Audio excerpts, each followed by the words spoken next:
Welcome into the OBR streaming network. This is a brand new edition of the React. My name is Brad Ward. The man next to me is the always fantastic Pete Smith. Follow him on Twitter at _Pete Smith _. Good to see you all filing into the chat here tonight.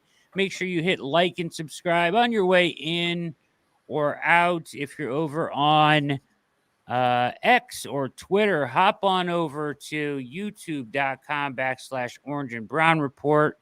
Dive in the chat, give us a like and subscribe. It only takes a second and helps us out tremendously. We've got a good show for you planned tonight. What's going on, Pete? How are we doing today?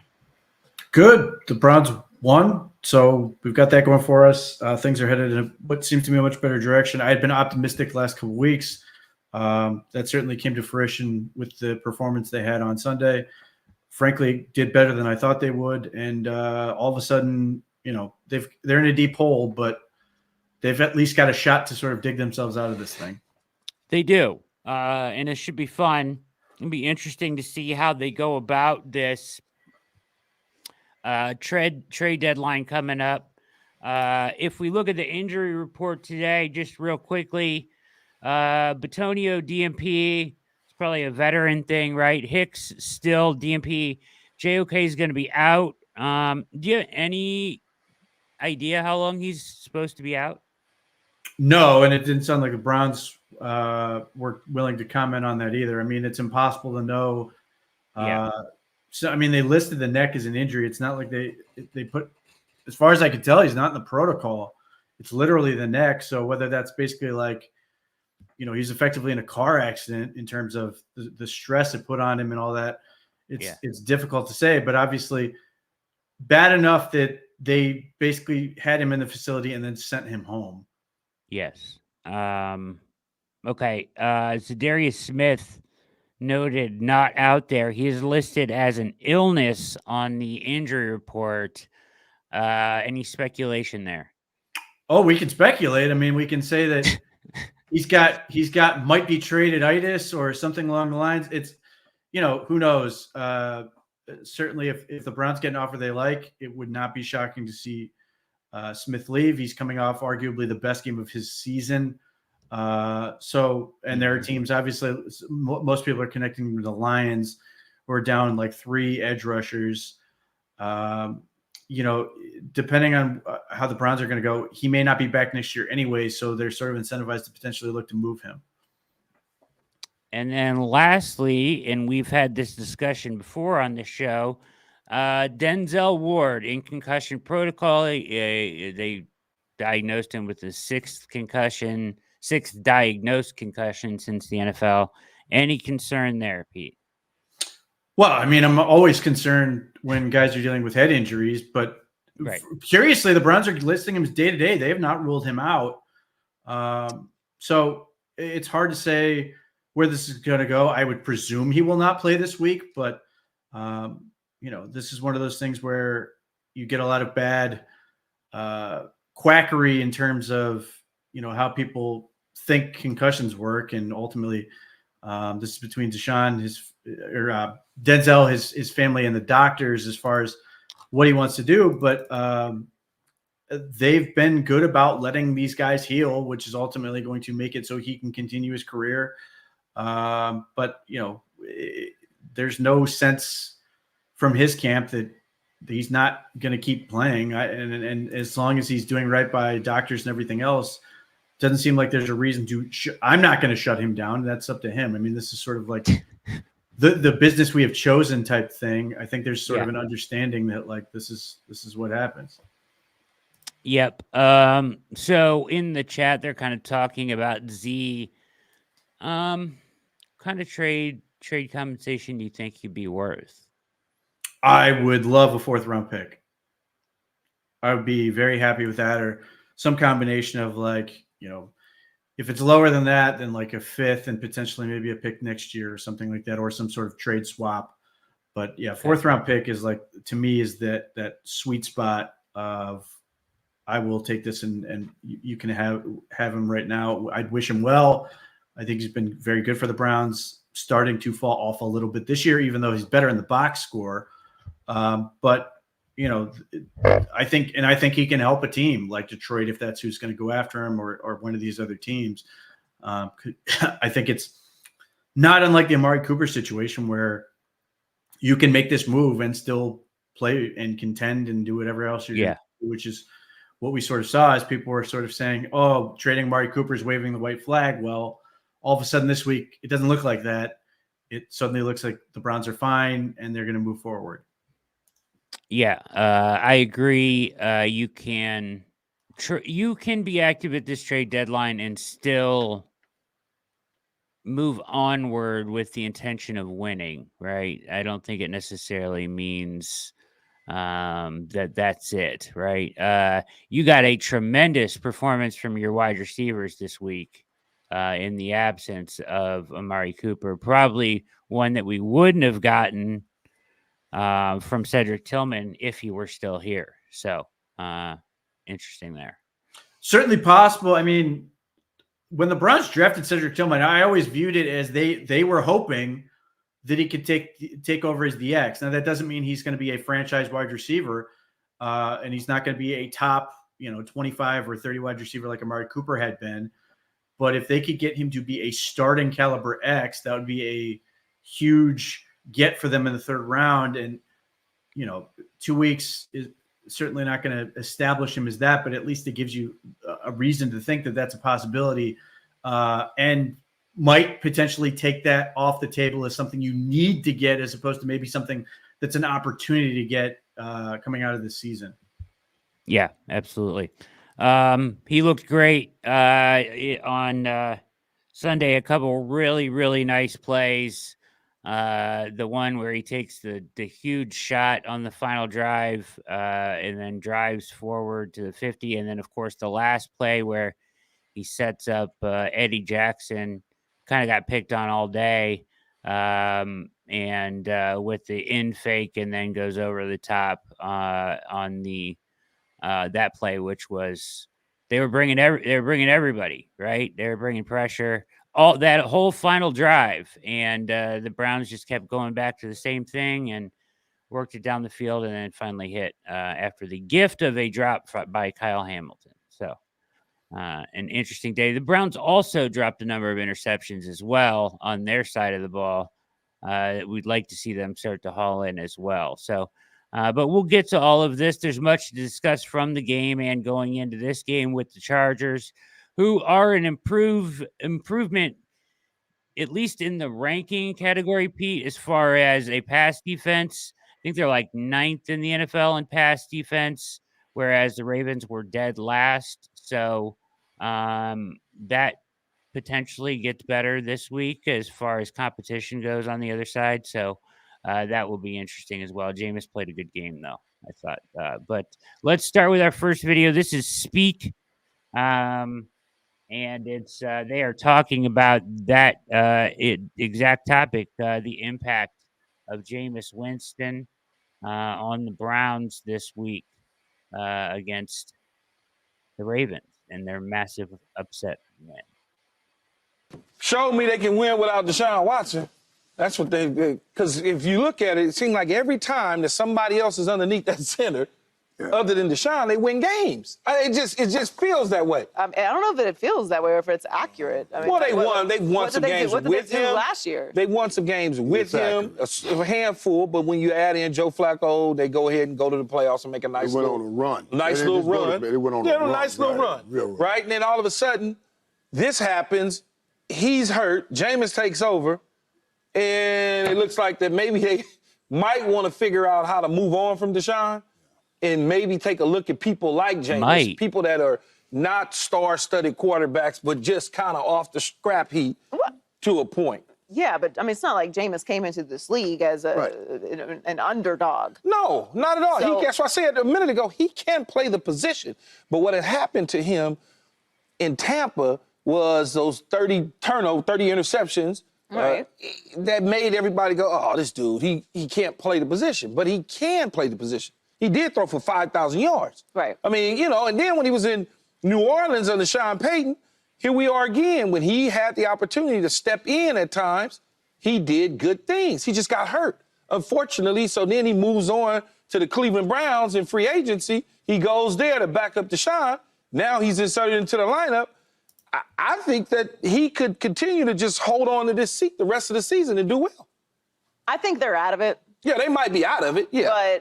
But I think you're onto something when it comes to what they're able to do without Deshaun Watson. And this is probably this type of win. And again, it was a divisional opponent. Divisional games can get weird. Yeah. But because we all still think the Ravens are a better team than the Browns. It's not 100%. like we didn't learn anything about the Ravens. Here's a 100%. divisional opponent. You can lose to a divisional opponent all the time. But what is probably frustrating for Browns fans and maybe for some other. I would contend, Pete, that we learned something about the Ravens a little bit in this one. If I were a Ravens fan, I would be concerned about my defense a little bit. Well, I think the Ravens have been concerned about the defense, and particularly their ability their inability to keep teams from coming back late in games. Yeah. This has been a problem dating back to last year. They don't really have a consistent pass rush. They don't. They were better last year. They had issues in terms of just getting aligned.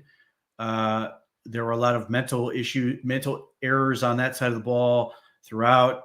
And then coverage issues, all this. They've thrown a lot of veterans at the problem. They're not necessarily getting much production. They're clearly a very talented team, but they also have a habit of allowing teams to get back into games, and they've been lax in terms of the Ravens are a team, and this happened last year. The Browns, when they beat the Ravens on the road, the Ravens, everybody was talking about them as the best team in the league. This coming into this game, a lot of people are saying the Ravens were arguably the best team in the league. Yeah. And that has never been a great spot for the Ravens to be in. They tend to falter and remind you that they are fallible. So, I mean, from that standpoint, I think that in some ways you can say same old Ravens, that they've still got to prove it. Ultimately, it's going to matter about what happens in the playoffs for them. So this type of stuff is it's not a huge deal for them, but that trend is very concerning if you're the Ravens, that we are still unable to close the door on these opponents. They lost to the Raiders doing it that way. They've made games closer the last few weeks where they've allowed teams to potentially come back into late in the game. So they are not much in terms of closing games out, and their offense is inconsistent at times. They've been phenomenal running the ball for the most part. The Browns really gave them fits on that. Derrick Henry had his second lowest output of the season, and it would have been super low if Greg Newsome had been able to close down on that one tackle before Derrick Henry broke out. But this is a player that the Browns have historically done really well against in Derrick Henry. Yeah. And that carried over. Now his average looks very impressive because of that 38-yard run, 6.6 yards per carry. But I think if not for that play, I think he was averaging about 3. You got some linebackers stepping up in this game. Speaking of shutting down the run, Mamu Diabate, especially 68.4 PFF grade, 76.7 run defense grade, 6 tackles, solo tackles, I believe. And then he had a sack as well. Devin Bush played well with a 70.4, 78.2 tackling grade. So these guys, kind of stepped up in the absence of JOK after his injury.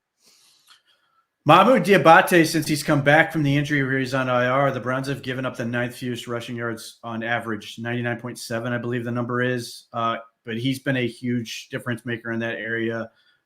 Michael Hall, to a lesser extent, because he's not necessarily a run player, but he gives you enough credibility in those sort of nickel package roles where it's not a freebie. He's going to at least fight and take it away. And PFF has the highest graded defensive tackle on the team overall. But Diabate, to me, athletically very similar to JOK, and they got him undrafted. I think he's got a chance to be a starter ultimately with this team. Still early on that, but just in terms of the impact, he plays fast, he reads and diagnoses fast, and when he gets there, he can hit. And you're seeing some of the things that he was impressive with in college. In college, he was sort of this hybrid role where he be very undersized edge rusher and then be used as an off-ball linebacker. And, he didn't really have a home collegiately. They used him sort of everything. And then the Browns were able to get him in as an undrafted free agent, gave him a home, and he seems to be excelling in that role. And, I'm reminded of when the Browns were bad against run defense, and people kept saying, why don't they have 250-pound linebackers, as if that's a thing anymore? And they've got Diabate, who's listed at 225, JOK about 220, maybe he's a little bit heavier. And they are two of the highest, I think two of the top 7 or 8 highest run defending linebackers per PFF. Devin Bush is not a big guy either. He's done a nice job in there. And the Browns are winning with speed and just beating the opponent to the spot in terms of the run game. And frankly, I was a little bit worried about the Ravens just because Derrick Henry is so big. And if he was able to get the wheels really spinning and gain that momentum, you'd be worried about them, because in years past when the Browns were victimized by these bigger backs because they were just little. But part of that is the Ravens aren't great up front right now. We talked about this thing with the season. They were introducing 3 new starters up front, and they're not great. And this has been an issue for them. They've been able to obviously win games, and they want to see them get better overall. But they made a big change from last year, in part because they thought the hope was for them that they were going to run the ball better, because the AFC Championship, they didn't trust their line to run block, which was part of the reason they ran it so little. And frankly, you can make the argument that against the Browns, they didn't run the ball enough with Derrick Henry and the other guys, that they took it out of his hands and put it in Lamar's hands too much. Now, Lamar also gouged them when he kept the ball and did some things. But when the Ravens made themselves one-dimensional, it sort of helped the Browns out. They got cute in some weird spots going. It was interesting that they ran Derrick Henry on the Wildcat on that 4th down. I would think you would want to have Lamar in the equation there. And then what was the other one? Bollier as the comes in to run a QB sneak or whatever. That was the other weird one they did. Charlie Kohler. Which Collier, is funny. Like, Collier. So Penn State did this on Saturday and had success with it. I'm reminded when a lot of NFL teams tried this, and Harrison Bryant was really good at it because he was just smart. He understood, just a smart football player, understood what he needed to do. And the Browns were good when they had that Harrison Bryant package. Not everybody can do it. Maybe Charlie Kohler just had a bad play there, but you're always going to question if you take it out the ball out of the hands of either Lamar Jackson or Derrick Henry, even though the Browns obviously stopped Derrick Henry the one time. But the Chiefs messed around this with Travis Kelce at points.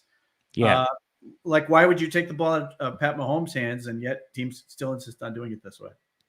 Yeah, just in the putting, you want to give it to Derrick Henry, that's fine, but when you take Lamar out of the equation, it makes it just so much easier to know what's coming at you.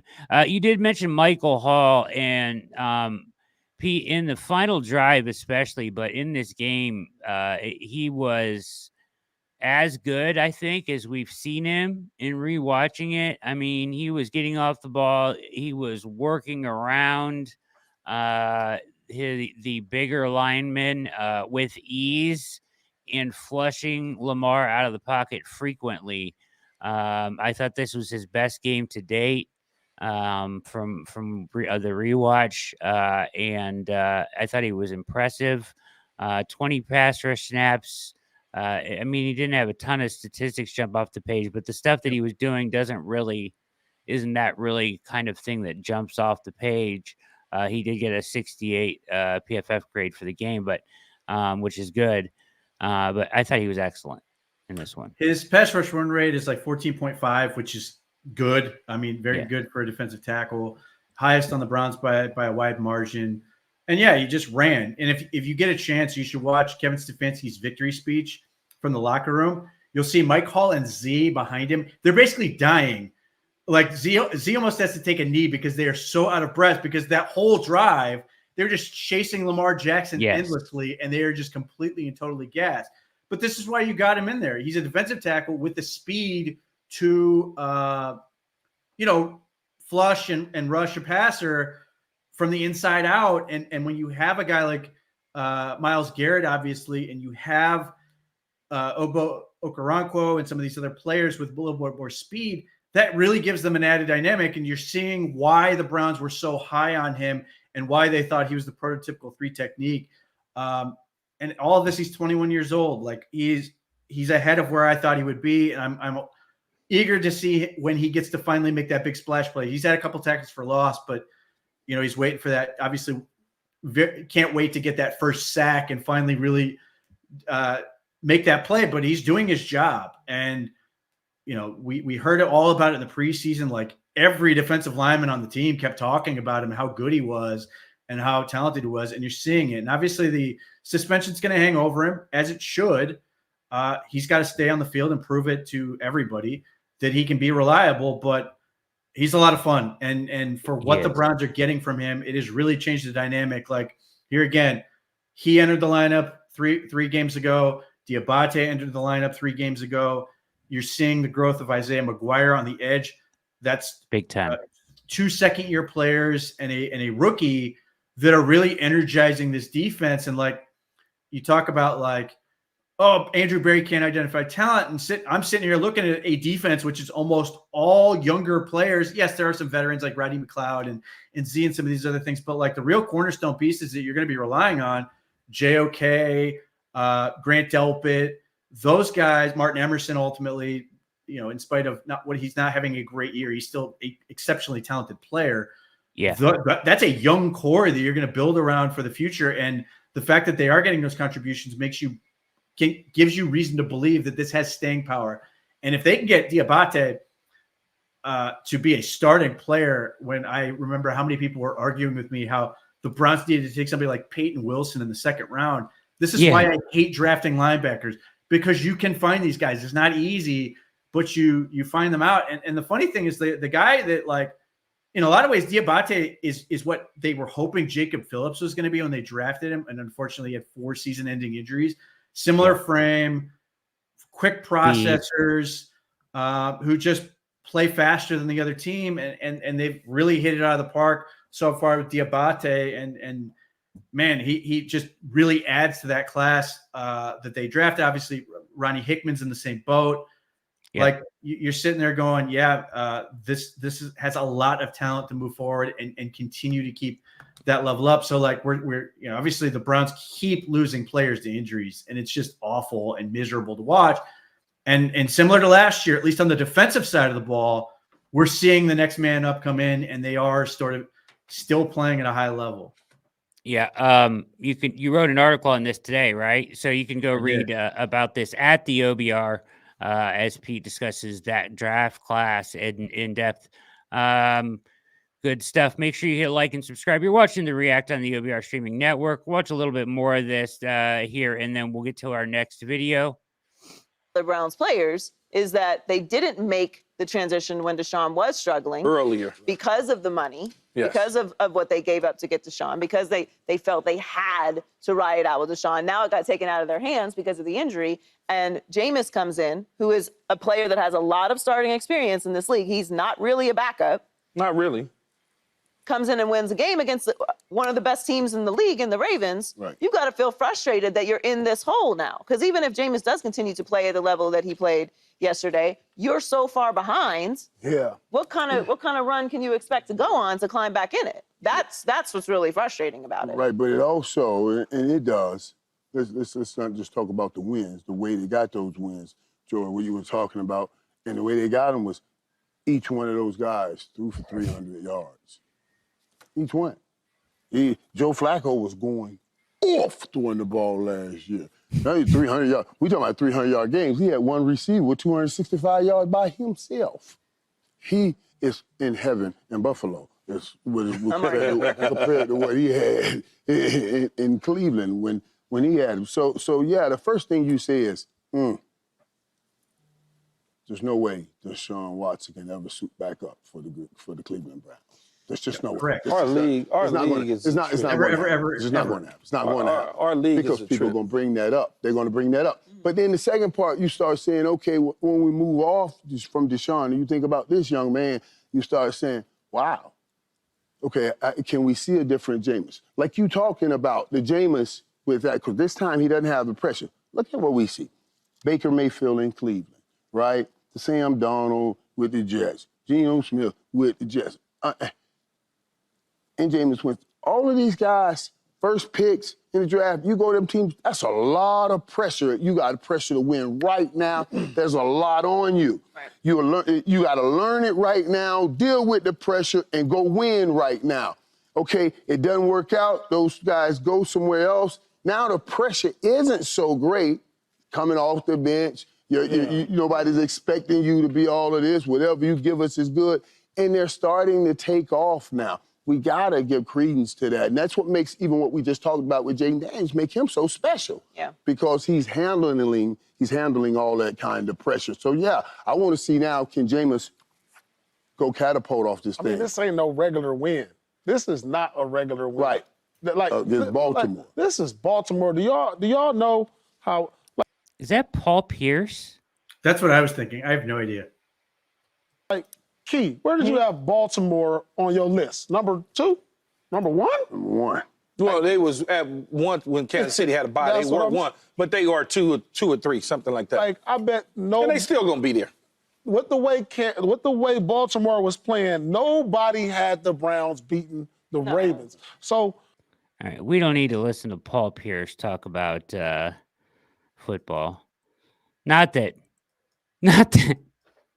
matters or anything, but Paul Pierce is a legendary basketball player. So not sure what's going on there. Anyways, their thoughts on Jameis from Irv there. Well, I'm struck by the fact that they just said he's not really a backup. When all I've heard all offseason and now into the season up until Sunday, all this hand-wringing about letting JoeFlaco go and, how are they going to get past it? And then Jameis Winston basically is JoeFlaco in that game. And it's a little bit different with some of the weird Jameis things he does. But, like, ultimately, this is what I thought was going to happen. We were going to get basically Flacco again in Jameis Winston, who's much younger. So, like, let's say, and obviously that could all change. And maybe he's going to, be awful this week or in the coming weeks or whatever. But, like, if Jameis Winston is just as good as JoeFlaco was, the Browns made the best possible move because Jameis Winston's 30. Yeah. Joe Flacco's almost 40. And I'm happy for Joe Flacco. The Browns may have to play him when they've got the Colts on the schedule. The Browns may play him. But all of a sudden, and I agree with Michael Irvin's statement that Deshaun Watson, he's never going to play in the NFL again. It's over. Nobody's going to touch that. It's not, no. But if the Browns get through this offseason and Jameis Winston plays like Joe Flacco was, you are way more excited about re-signing him than you were about Joe Flacco, because there was always this fear that maybe his arm's going to fall off because he's old, or he's going to just retire because he doesn't want to do it anymore. And that's not a shot at Joe Flacco or anything else. It's just this would have been the smart move, and the Browns have been crushed for this the whole time, which is curious. Similar reaction to when they traded Josh Dobbs. The people were like, how could you possibly trade Josh Dobbs? And then they get a 5th-round pick, and Josh Dobbs basically doesn't do much. So I expect Jameis Winston to do this. At some point, he's going to throw away a game, just like Joe Flacco did last year. But ultimately, I think you're going to see this. And I think I mentioned last week, the Josh McCown type game. He's got to throw for like 3 touchdowns, 200 and something odd yards, or 300 yards, as the case may be, and probably a couple picks. And you may win some, you may lose some, but ultimately you are going to find out what your receivers really can do. And all of a sudden, the first game out, we see the 3 main guys that they really want to evaluate. Jerry Jeudy obviously is going to be here for a while. They just want him to succeed. And suddenly you get that. And it looks good. And suddenly you're sitting there going, wow, the Browns are getting all this production and they have a 3rd-round pick for Amari Cooper. That's a pretty good spot to be in from my perspective. In watching back this this game on the All-22, I thought the wide receivers were fantastic, Pete. They were really, really good. So they created separation early. They were precise. They ran their routes hard. Elijah Moore was getting open. I mean, towards the end of the game when they were running that blitz here, they probably ran the same play or route pattern like 3 or 4 times in a row on that drive because they couldn't stop it because they were just going man and blitz zero. But they just executed so well, and there was separation. I mean, not only did Jameis hit a lot of the guys, but on a lot of those plays, there were other options, guys open too. I mean, it was just, I was very impressed with the effort and the game that Elijah Moore has put forward 2 weeks in a row now. And the rest of them, obviously, it was a coming out party for Tillman, but Jerry Jeudy played excellent. And of course, Njoku was terrific as well. So all of those guys, I thought in the last 2 weeks have been very, very good when they've been nothing but questioned all year long about separation and speed. It comes to find out if you have somebody that can actually throw the ball to them, they look good. I have a huge amount of admiration for Cedric Tilman, and I did last year because last year they used him as a wing, as a run blocker, and they would use him as a chip and release guy. And he has the 99 yards and the 2 touchdowns. But if you go back and you look, and Brian Baldinger sort of included this in his highlights that he did, and I always love Baldy's breakdowns. On the 38-yard pass to Jerry Jeudy, Cedric Tillman's in pass protection, and he sends Marlon Humphrey, he decleats him, just sends him out of the club. He's just a completely unselfish player. Like, he's a guy where I sit there. I love having Cedric Tilman on my football team. Like, that's the type of guy, if I'm picking guys for my team, I want Cedric Tilman on my team because he does the dirty work. He's selfless. And then when he has his opportunities, he makes great plays. Very happy for him to be able to have that success. I think, I think the argument with Tillman is that, like, and all these guys really, is that if the quarterback play was better, we would have seen this faster. Now, obviously, we've got to see it carry forward and all that other stuff.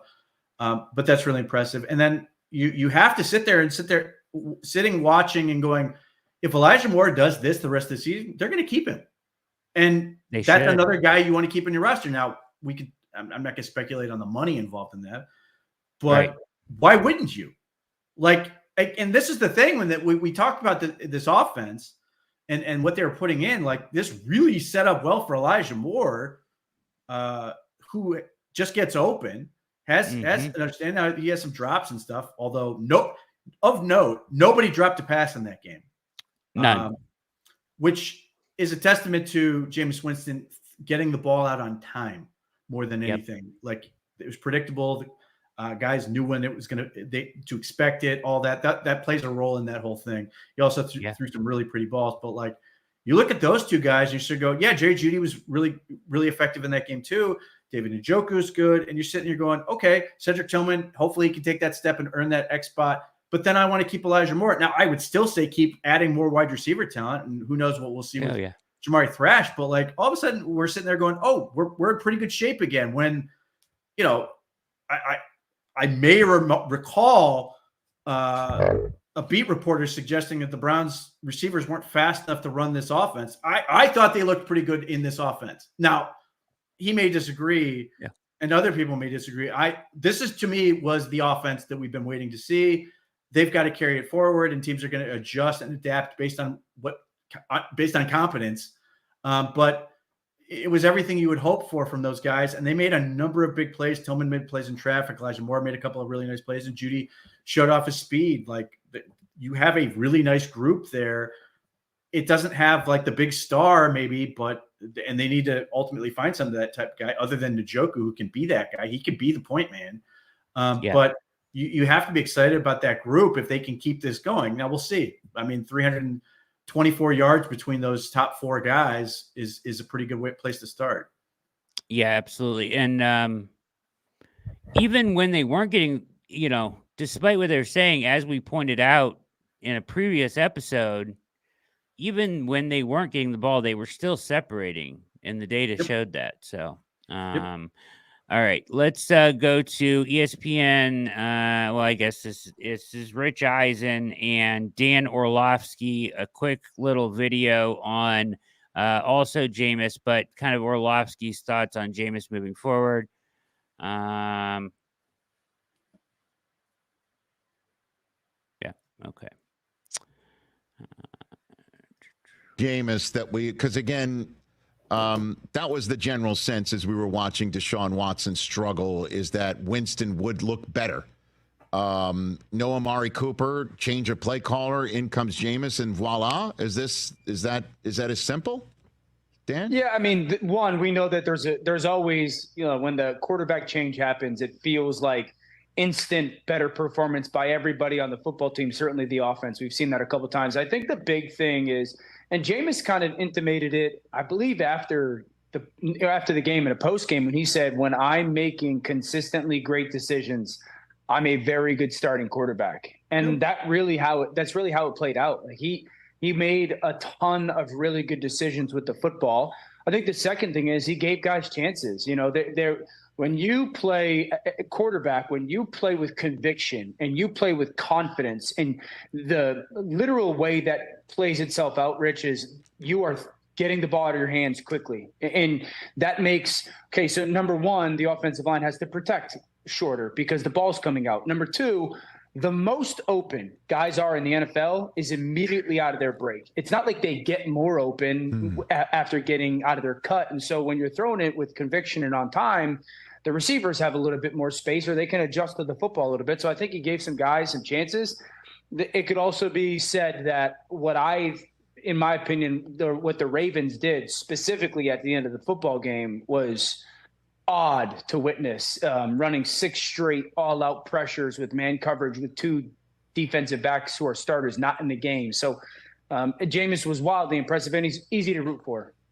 Yeah, so is it sustainable, do you think? Like, do we see like what we saw from Flacco last year? We're going to see it again here? I don't think Cleveland? that performance is sustainable.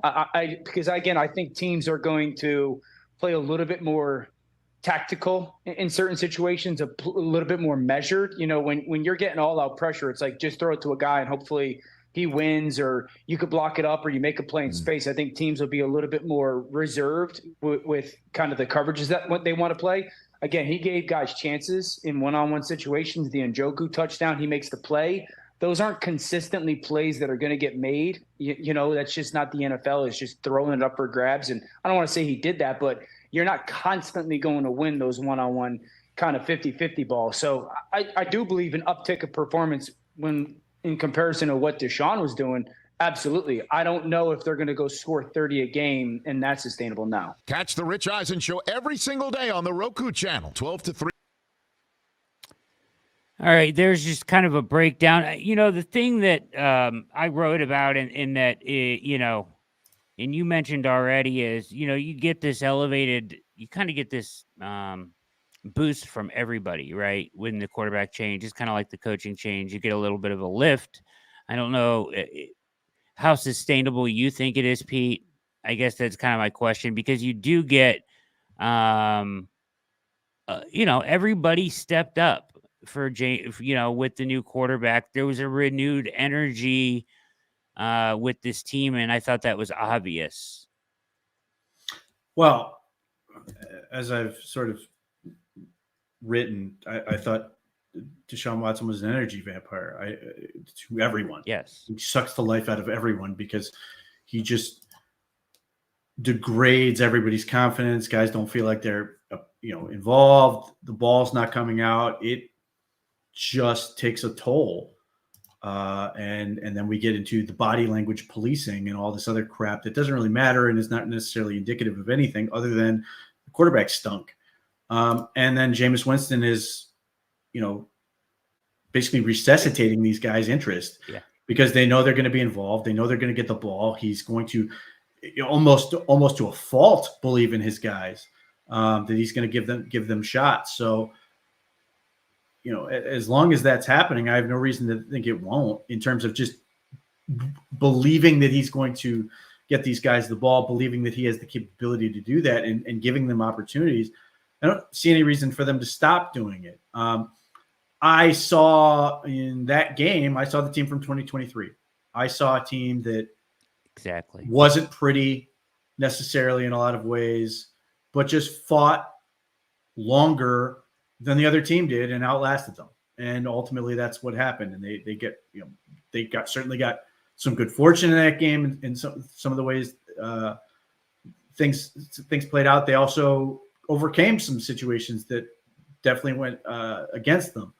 But that to me was the team I saw. So obviously this team is different, but like I would not be shocked if as long as Jameis continues to be some semblance of that and stays healthy and all these other things, why wouldn't we get the team that we saw last year? I just don't think that's a huge difference. I would point out, and like we dealt with this last week and all the conspiracy theories about ownership forcing the play calling change.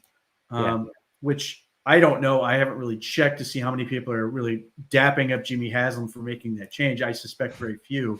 But it was what I thought was going to happen. And I watched this throughout the game. Jameis Winston, the offense, was to the line of scrimmage with 10 to 15 seconds left in the play clock consistently.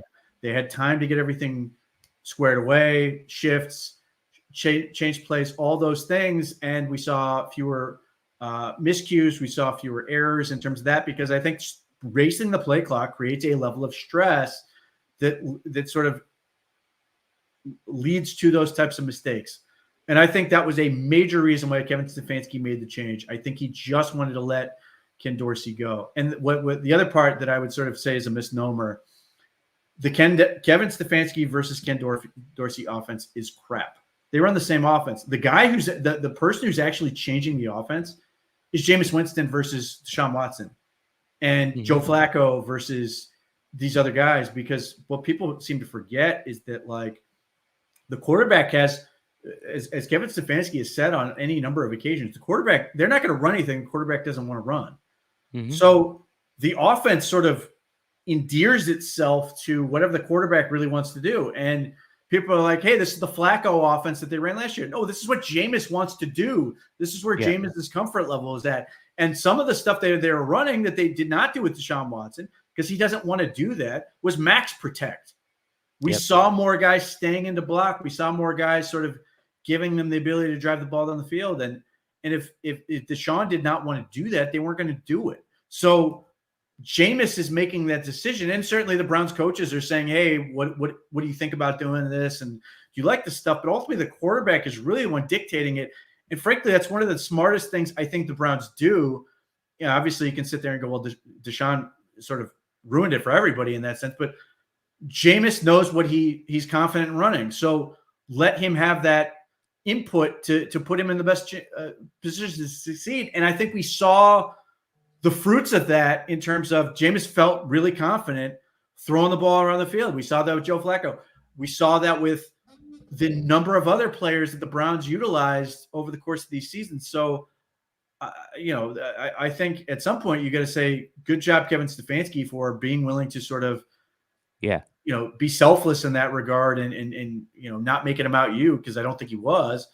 And not only that, and in his press conferences, he's taken no credit. He's basically said it's all Ken Dorsey. Ken Dorsey's done a great job, as he does with everybody. But it also sort of makes Kevin Stefanski look smart in terms of not only did it work, but it really makes the Ken Dorsey hire look smart, which is certainly great for the Browns. So I liked all those elements of that. Yeah, a couple things that I noted and things I think I know earlier this week that I thought, you mentioned already, the streamlined stuff was the main reason for this, right? They went to 4 offensive penalties, 2 Wyatt Teller false starts, Dawand false start, and a hold or something. And I would just say that there were play calls that I hated that Ken Dorsey made. The down on their end of the field early in the game when they threw that wide receiver screen that Kyle Hamilton broke up, I hated that play with a passion. I just thought it was a crap call. But that's, you can do that with everybody. Ken Dorsey also made a couple of really good plays. The wide receiver screen, they ran a smoke screen to the right. Kyle Hamilton came down and just took it away. And then they had to kick the field goal. Like, that was one of those plays where it was like that. I hated that play call the second I saw it. but that's sort of how these things work. There are good plays. There are going to be some great plays that they made. Obviously, the touchdown to Cedric Tilman at the end, great play that they executed at a high level. You're just hoping at the end of the day that you make enough of the good ones to overcome the bad ones, and they clearly did that. I think I thought that the play calling for the most part was good. You said there was a couple you didn't like. The one thing I noticed in watching it back on the All-22, I feel like they gave, and you can tell me what you think, but I feel like they gave Jameis more agency at the line of scrimmage. 100%, 100%, because he's been at this for so long. Like, yeah, it's interesting because like we're the background of what's going on with the Browns right now is Anthony Richardson was benched. He's played barely any football, like ever. And I'm not saying that the Colts should give up on Anthony Richardson or anything else, but he's barely played. Jameis Winston has played an insane amount of football. He's learned a lot, and particularly learned a lot where you're seeing the last 2 years where he's a backup with the Saints, you saw his time to throw drop way down, like 2.5 area. In this game, I think it, after it was corrected from 4 point whatever to 2.41, like he's played enough football to sort of really understand what's going on, and empower him, let him put you in a better position to succeed. And again, that comes down to fast operation, smooth operation allows him get to the line of scrimmage and check you into a better play, or do some of the things that we saw them do. And you saw that with Flacco, you saw that with Jacoby Brissett. You've seen this with other quarterbacks that have played a ton of football. And again, these are reasons why I think the Browns really liked the idea of getting Jameis Winston to play in this offense, because he's 30, he's played a ton of football, and this is something I look for when we get to the draft and we're talking about quarterbacks. I like guys who have played a ton of football. It's one of the reasons I love DTR coming out of college, because he played like 50 some games of football in college. Like, that is a huge amount of experience to draw from that's going to help you at the next level. Jaden Daniels played a ton of football in college. I think that stuff is super important. It doesn't necessarily guarantee success, but you've just been exposed to a lot. You understand what it's like to prepare for the game as a starter. Teams see enough of you that they're now trying to adjust based on what you do and how do you deal with it. Like, I think those things are super valuable. So Jameis Winston's wisdom certainly, being in the league this long, is paying off for the Browns. Yeah, he looked good. He, identified blitzes. He checked some stuff that worked, identifying hot stuff that just we haven't seen all year. It's been an issue all year, right? And knew where to go with the football right away. So, that stuff was huge. Stefanski was as engaged as I have seen him on the sideline in a long time, like striking. I didn't know like what we would get from him, but we kind of saw a ratcheted up Stefanski. I mean, I've never seen him yell at a coach like that before, like he did. Bub Ventrone told him basically to get out of his face at one point, and then he's running across. He seemed fired up. He seemed engaged. He seemed into it, and I liked it. It was good to see, I thought. I appreciated that from him after giving up the play calling, which of course I questioned. But I thought it all looked good. The reasons you would do it for all played out well, at least for 1 week, Pete. Sure. And we got to see what happens against the Chargers. But if they can get on a roll, beat the Chargers, and then they've got the bye week, suddenly they come out against what was a once hot Saints team that is no longer, and you see what happens at that point. Yes, absolutely. You're watching The React on the OBR streaming network. I'm Brad Ward. That's Pete Smith. Make sure you hit like and subscribe. Just takes a second, helps us out a ton. We're going to get to the next video here. This is 92.3 The Fan Afternoon Drive with Nick Wilson and Jonathan Peterlin talking about the job security of Stefanski and Barry. Into a debate about Kevin Stefanski's job security, Andrew Barry's. Sorry, pardon me. With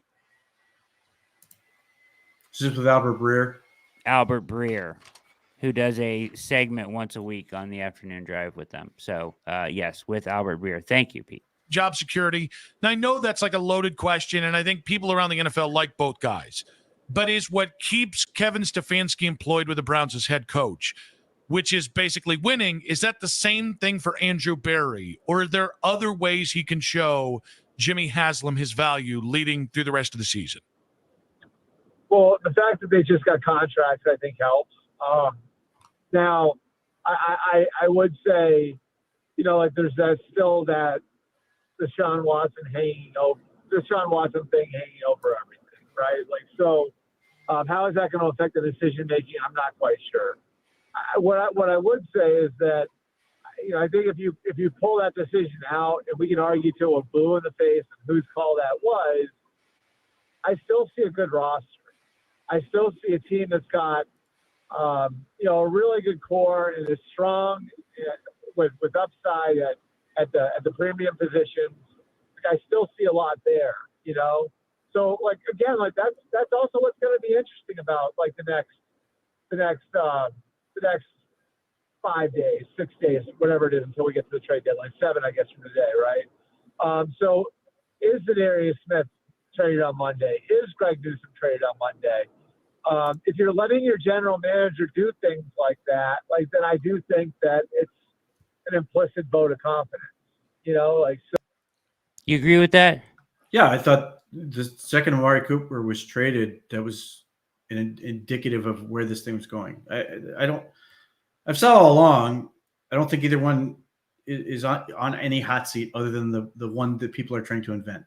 Agreed. With this mythical concept of accountability and all this other crap. If you're making the argument that the Browns should fire them, it's over morality, which is fair, except your owner doesn't really operate under that agenda. So at that point, you're then asking, who are the people most equipped to put the Browns in the best position going forward? Or are these two well equipped to position the Browns moving forward? And the answer is, to me, is absolutely yes. They've proven it over and over and over again. Now they're not where they want to be. They haven't won the Super Bowl. They've won one playoff game, but like you're seeing it right now. Deshaun Watson is out and they can easily get around it. And you're sitting there going, well, what can Andrew Berry do? I'm watching it. The 2023 draft class, which did not have a first or second round pick, has a chance to be like gangbusters in terms of return. The possibility of getting a starting X receiver, a starting tackle, which I think Dawand Jones has already proven capable of, but he can play left tackle, all the better. Isaiah McGuire is fantastic, and I suspect his role is going to increase, but he's been under the radar just great. And then you get to DTR, who I really like. I like more than most. I think he's done more than enough to prove he can be a backup, but I wouldn't rule out being more than that. I'm just not sure how far he can go. Cameron Mitchell is a contributing corner who's consistently getting reps. And then you're down to Luke Whippler, who unfortunately broke his ankle. They really liked him, and that's an injury with required surgery. You just never know. But then, the Siaki Ika thing was a debacle. Bad process, bad everything. Whereas everything else was a really strong process. And then on top of that, you also in that draft class, you got Ronnie Hickman and Mamu Diabate after the draft. So in the end, you have 7 players, which is 13.2% of your roster from last year that is not just like on the roster, they are contributing. It's not like, and obviously with the backup quarterback, it's a little tricky, but even so, he can come in and play, and he's proven contributed. But nevertheless, starting tackle, starting receiver, potentially starting may down the road be a long-term starter. Now, I don't know if any of these guys are superstars. Long way to go to prove that. But if they are starters in the 3rd and 4th round, you are thrilled with that. And if Cameron Mitchell can eventually lock down a slot corner spot, you are thrilled with that. Even if he's only just a depth guy who can play inside and outside, you are thrilled with that. And then, as I mentioned earlier, I think Mamu Diabate's got a chance to start. Ronnie Hickman has proven himself to be a role player at least. I think you're thrilled with that. And then we add in what's going on this year. Mike Hall has come in and sort of given you another element on your defense. So like, these are the things you do. And then, trading Amari Cooper and getting exceptional value. Consider what else has been traded at this point. Who has gotten better value in season than the Browns did for Amari Cooper? Deontay Johnson got traded for a ham sandwich. DeAndre Hopkins, very little was given up for him. Devontae Adams, it's a conditional 3rd-round pick, but like, if this thing goes bad, I expect the Jets are going to basically make sure he doesn't reach those conditions. So it's going to be a 4th-round pick, like 3rd-round pick in the trade swap, whatever, for a guy you were not going to have next year is a great value. And if they do the same with Zadarius Smith, great. Then you're continuing to make smart moves. And that is why you should stay employed ultimately. And yes, the Deshaun Watson thing sucks. The picks suck. You can't get them back, this, that, and the other. But the Browns can maneuver around these issues just fine and be competitive. What about Newsome? I mean, if somebody calls and wants him, great. I would be perfectly fine in trading him because I don't think he's going to be here next year. Either way. But I still do not have the level of disdain that people have for Greg Newsome. I think he's a perfectly solid player that could help a team. So we'll see if any of that matters. But like, I don't sit here and go, man, I can't wait to get rid of Greg Newsome. I've never really thought that. But if the opportunity is there to move him and sort of get Cam Mitchell into that slot role and see if he can own it, and the Browns get a decent return on a trade for Newsome, so be it. If not, he'll be on his 5th-year option next year, and you can decide whether you're going to trade him or not at that point. Yeah, I think the issue is that, the 5th-year option is so much more money, right? He's going to make like, I think it's like $14 or $15 million on the 5th-year option, or $13 million on the 5th-year option. And technically he's your nickel, right? So that's a lot of money to spend on a nickel corner. So I think, it's obviously not ideal, but like, here again, the Browns are going to have a lot of money to work with. They can do what they did with Wills. They can restructure it and sort of have it sort of largely pay for itself in terms of rollover cap and really minimize the impact. But obviously, I think everybody, both fans and the team, would like to have like a firm decision. And I'm sure Greg Newsome feels the same way, that he'd like to know where he's going to end up and proceed with his career at that point.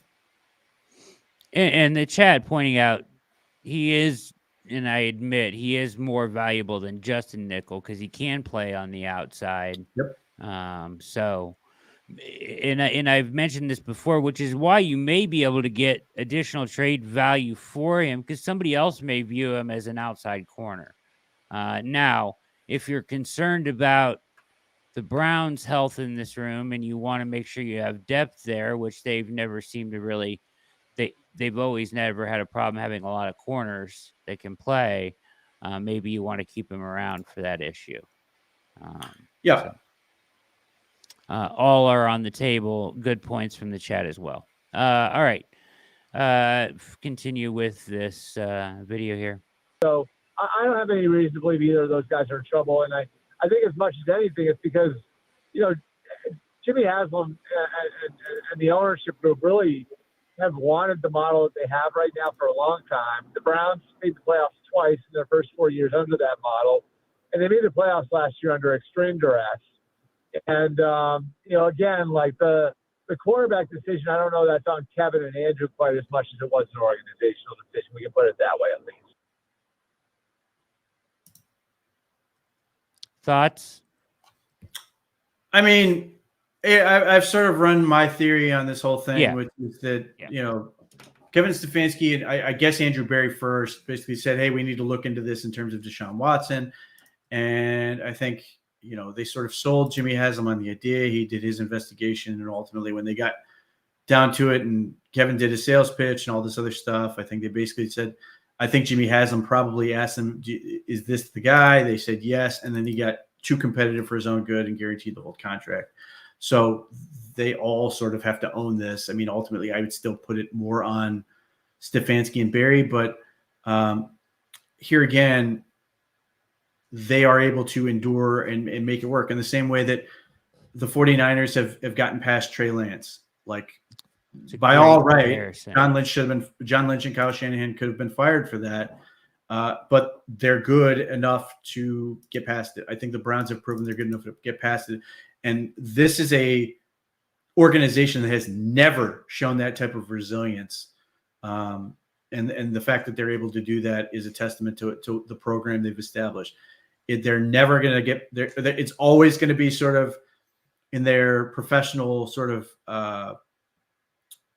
their professional obituary near the top that they made this move. But, going into the season, I know some people had picked Kevin Stefanski as a, fringe top 10 coach. There are people who think extraordinarily highly of Andrew Berry around the league. I think there's a big element with Jimmy Haslam where he is sitting there thinking, if I fire these guys, I may never be able to get anybody as good here in Cleveland. I have to make this work. If I fire them or, make myself the issue, I'm going to ruin my ability to get this organization where it wants to go. And again, I think his eye is not necessarily focused on this particular ball.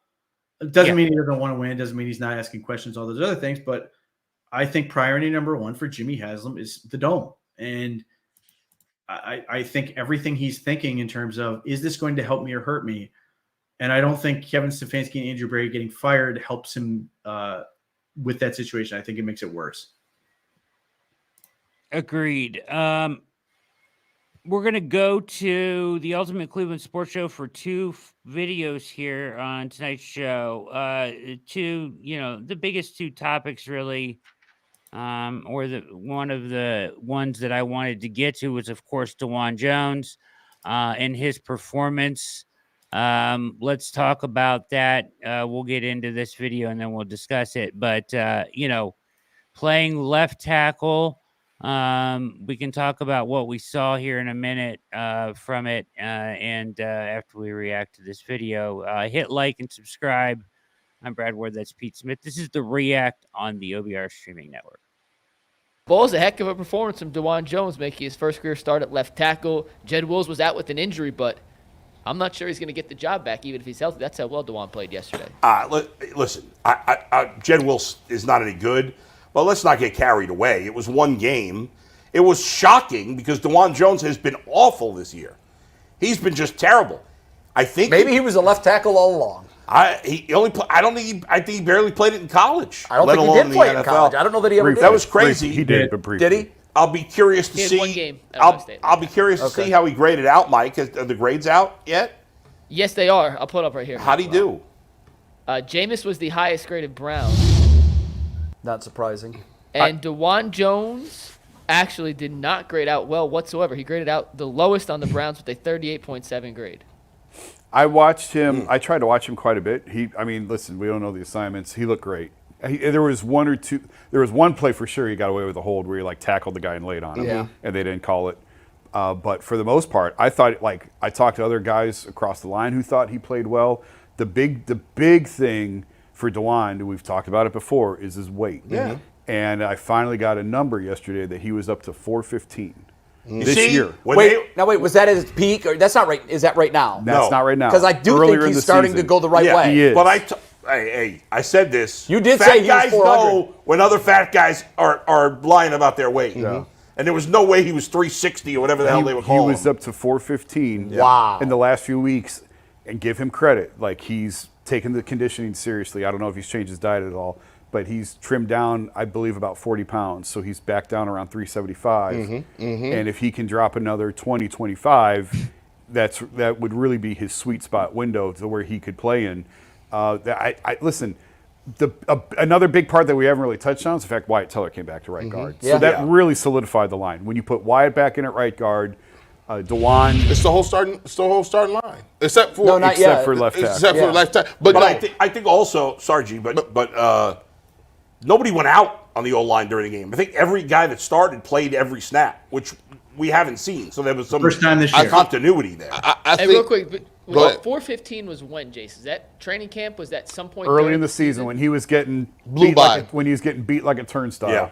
Because we Well, also when he was coming off of injury rehab as well. So I don't know. I am curious. I have a really hard time believing he was 415 like even a month ago. Like, yeah, that's an insane amount of weight to drop. I would guess, and I could be dead wrong, that was closer to when he was unable to do anything. That's what I'm saying. Yeah, like when he was coming back, rehabbing his knee, unable to do anything to stay in shape, right? I mean, and his knee wasn't right a month ago, Pete. I don't know if it's right now. Yeah, I think it's healthier now. Yeah. But yes, he was not. He played well against Micah Parsons. Let's make that clear. Like, yeah, you watch the tape. He was great against Micah Parsons. I remember watching live and being like, "Oof, he's not playing well." He did way better than I thought he would. But then he was dragging that knee around. And he just didn't have the mobility. He was having a difficult time reaching. I think he feels much better, and that is the problem when you are this big. And he's just an enormous human being. That is a part of it. But being that big on those joints, just if you then hurt your knee or whatever, it just makes it that much worse because you are enormous. And this is sort of the risk you take. But yeah, I mean, look, I would love nothing more than for Dawand Jones to be 350 or under. Fantastic. Would love every bit of it. I just don't know how realistic that is because, again, he is enormous. So it's, again, I could be wrong just because the numbers are so big that maybe it's possible that he could have lost 40 pounds or whatever in that short amount of time. It just seems really unlikely to me. But, at one point, Kevin Stefanski sort of said in a press conference that he needed to focus better. So, whatever, because there were mental mistakes, but who knows? That might be part of it. The larger point, one game, I agree. I'm not going to spike the football, despite the fact that I was right about this all along, and it has yet to be proven out, but it will be. Dawand Jones on the left side makes all the sense in the world. It does. He's not a good run blocker. He will get better as he gets more comfortable, but he has struggled to run block. On the left side, I'm okay with that. All I need him to do is be able to pass protect. Because the Browns, their best performing offensive lineman right now is who, Brad Ward? Jack Conklin. Jack Conklin on the right side, crushing it as a run blocker. Easily their highest graded player right now. And now him and Wyatt Teller on the right side and Nick Chubb back. And you're sitting there going, oh, here we go. We got our dudes back. But like that's the dream situation. Jack Conklin is a good run blocker. Wyatt Teller is a good run blocker. Nick Chubb can now run right. And yes, they're going to run to the left every so often. Fine. Joe Petonio is a good puller. They really like to run right. So it's one game. I want to see how this thing goes. But like Dawand Jones is just so good at pass protection. His patience really stands out. He doesn't freak out. He just moves with the guy. And it looks so easy for him. He just shuts people down. And there were a couple plays he wishes he had back. Gave up some pressures. And I know his PFF grade was bad. A lot of that's because his run blocking was so bad. But, he has at least earned himself the ability to let's keep it going and see what happens. Yeah, I thought he was great in pass protection at times. Yes, like you said, he made a couple mistakes, but it's his first game over there, right? So he's got a learning curve here, of course. But I thought from what we saw, it was promising. And I think that ultimately you will, like you said, you're not going to spike the football on this, but you have been saying this. I've been echoing the sentiment that he should be moved to the left side since spring, right? Mm-hmm. So yes, and it took this to get him there. However, the things that were the most notable for me as that I already mentioned, that I thought, and like you said, he just kind of easily stops the pass, and he wasn't going up against any great pass rushers, really. That's a key point. He was not. Yeah, and I mean, Adafe Owe maybe was the best one over there, and he handled him pretty easily. Now, I don't know what is going on with his run blocking, but like somebody has to just get the fundamentals into him, because he makes a step inside on every play. I watched the film, and like even when he just has to turn a guy one way or the other, he hops inside with his right foot every play, and sometimes it just lets the guy go right across his face, and he has no reason to take that step inside. I saw him do it like 4 or 5 times on run plays. So maybe if they just get with him on that simple, basic stuff, he could just, all he has to do is angle a guy on some of those run plays, right? And he's stepping inside and getting beat across his face, or getting, swim move around and blowing up run plays in the backfield. Other than that, his effort, though, in his engagement, in his movement ability, make him more engaging and easier to watch than Jed Wills all day, every day, just because he's trying hard, Pete. Yeah, well, I mean, Jed Will's body language just never served him well. He always looks like he always looks like he'd rather be anywhere else. But look, I mean, it's one game. You mentioned it, not against a premier pass rush by any means, but he also did this basically on the fly, which is really difficult to do. So you would like to think, in terms of pass protection, and as you're talking about with run blocking, that he's going to find more comfort with more reps, and it's going to get easier, and it's just more natural for him to do certain things a better way.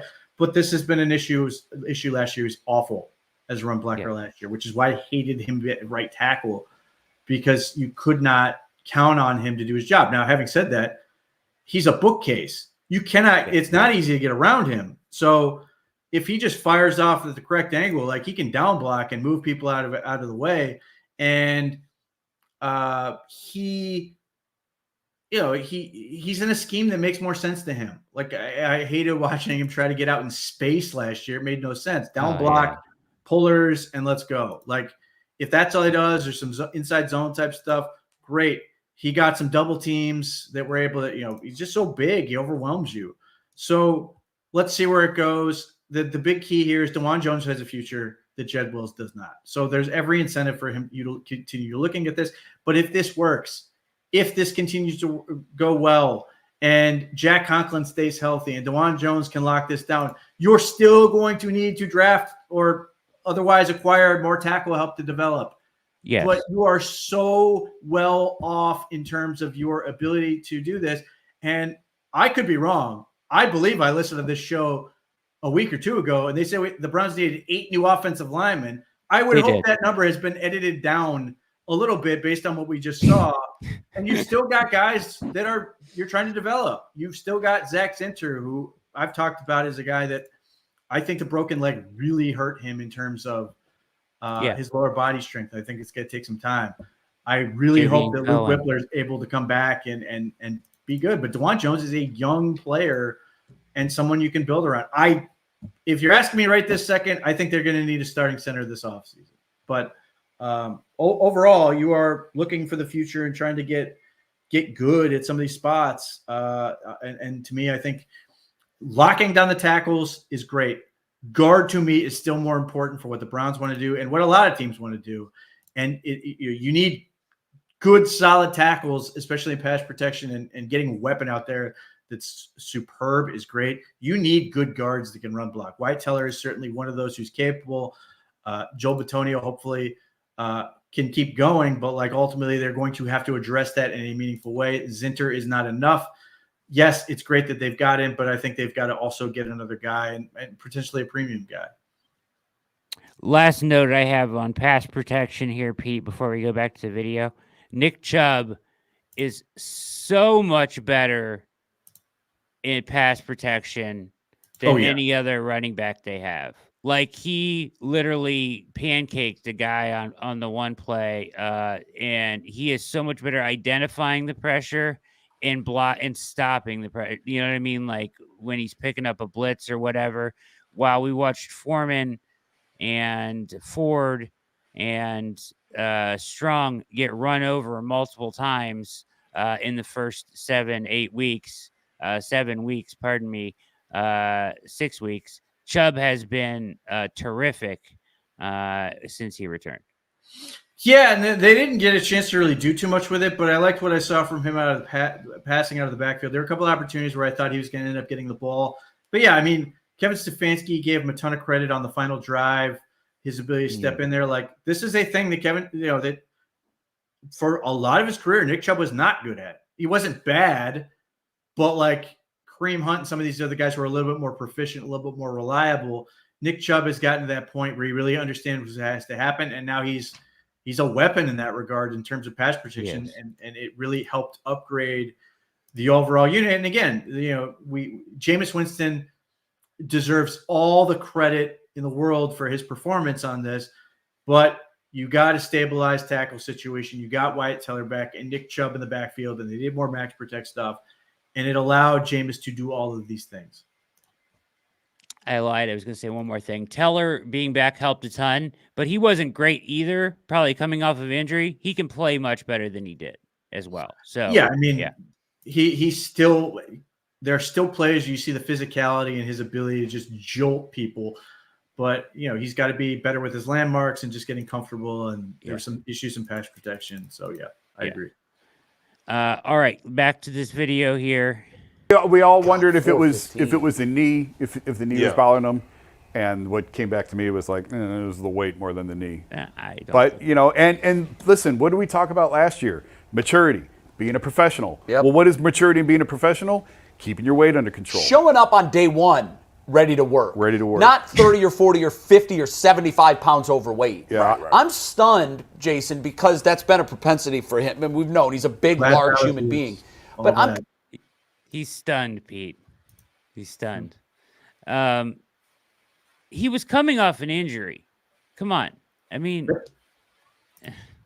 kind of surprised that it was ever allowed to get that out of hand. I'm telling you, listen, this is why I think it was so important for Kevin Stefanski to buckle down and say, I got some other stuff to be doing. Because now he's not worried about what play I'm calling. Now, think about how impactful this is if the boss comes in and says, you know what, I'm going to spend the entire day right next to you. In film room, in the weight room, I'm walking next to you. I want to see how you working. I want to see how you working. I want to see what you eating. And now that spotlight of the coach being in the offensive line room, looking directly at you, is a thing. Because by the way, impactful, but they don't have time to do that. It wasn't. You know who it was? It wasn't Kevin. You know who it was? Who's that? It was Mike Vrabel. See, Vrabel the last couple of weeks has been dug in, embedded really with the offensive line more than he had. Yes, and that's fascinating. And you saw it. You saw it play out Sunday, where he spent a lot of time in between series with the offensive line on the offensive line bench, talking to Dawand. Spent a couple minutes with Joel. But I was told, what a resource to be able to have that. It's like a second head coach. Even during the week, though, the last couple of weeks, he has really made the offensive. He started with the tight ends, but the last couple of weeks, he's really made the offensive line. And I'm gonna give, and I give you, if you listen, if I'm gonna criticize you when the team is playing bad, I'm gonna give Kevin Stefanski credit for making adjustments. And guess what? Jed Wills was not playing this week. Nope. The meme, he must have had time to get on Twitter to see them memes of which way did he go, George? Which way did he go? Listen, and he's sitting on the bench chilling. And to Mike's point, I would stick with Dawand as long as he's playing. I'm not going to declare him off one game. No, not but I'm going to declare he's back out there next week. Jed's not. And I would also say this: it's his to lose. Yes. Absolutely. So you keep giving him leash. Right. And he's where he wants to be. This is what he wanted. Yeah. So maybe this is the motivation this is the carrot in front of him to keep the weight under control, to keep being a professional, doing what you're supposed to do. Because we didn't see this last year. No, we didn't. But it reared up over the summer and all of their fears from last year that I kept telling you guys about. This is what they're worried about. I'll give you credit for that. This year, me and Jason was going back and forth about that. We had a contentious argument about Dawand Jones and him being immature, and I'll give you credit for that. You was spot on. You saw something, and even though he was playing well, there was something inside of him that wasn't ready to go. You got to be ready to go, man. And I think Kevin Stefanski looked at a bunch of guys saying, man, we're not ready to go a lot of places. And so let me dial that back a little bit and get a handle on this. To my point of being surprised that it got that far, on the first day of training camp, when you stand on the scale, there weren't 5-alarm fire bells going off. I don't know what he weighed in at when they reported. I don't know what the I remember seeing when I first saw him this year, and the video was coming back from camp. Everybody said it. They're like, I don't know if he was 415 then, but my guess is that's probably when it peaked. The problem, Jay, was what choice did they have? They had to play him because the other guys were hurt. Get his ass in shape. Well, that's easy to say. Ultimately, he's got to do it. He's got to put in the work. Fine, if he doesn't do it, you're not seeing the field. Right, but maybe they would have done. That's crazy. That's crazy. When you are a 375 or whatever pound man and you can't do anything because of your knee, food's always there. DoorDash is always there. Yeah. And this is what happens. You've seen guys eat themselves out of the league. I can't remember which giant nose tackle John Harbaugh basically called fat and embarrassed him on the field before sending him home. Gave them a conditioning test and all that. So, if Dawand Jones can't do anything, he's probably going to eat. I mean, he's always, this is sort of who he is. I don't think you're going to change that right away. But the other part of this is the Browns made a point of making videos showing you their dietitian and all this nutrition crap they have. They know what's going on, but ultimately what are you going to do? Like follow them around? Like you are limited in what you can do. The Browns have put in ample resources for these guys to be able to do this stuff. But again, I think a lot of this just comes down to the knee and not being healthy and not being able to do what you need to do. And I think when you are a guy like there are people like Dawand Jones who need to play football or whatever, because if they do not, they're going to gain weight. They will gain a significant amount of weight. I've certainly dealt with some in my career, but there are people you can sit there going, man, if he doesn't keep playing football or doing something, you can see this going very badly. So I mean, it's very easy to pick on the fat kid and go, hey, stop eating fatty. But it's a little bit more than that. Yes, it's disappointing that he wasn't where he needed to be. I would also point out, in general, rookies typically are on their best behavior because everything's focused on them.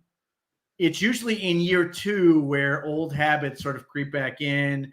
They get a little bit more comfortable, and there's not as much attention.